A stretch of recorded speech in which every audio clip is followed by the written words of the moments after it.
আপনারা দেখছেন হলদিবাড়ি টাইমস।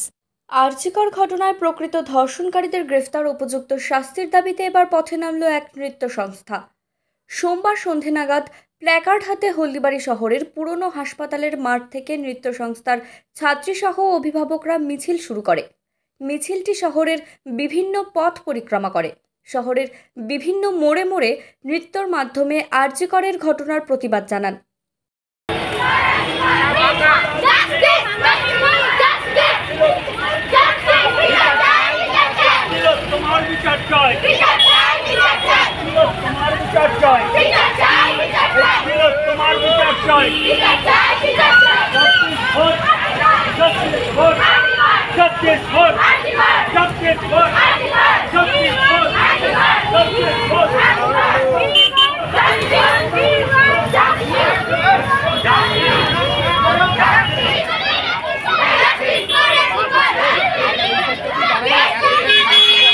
এইখানটা তো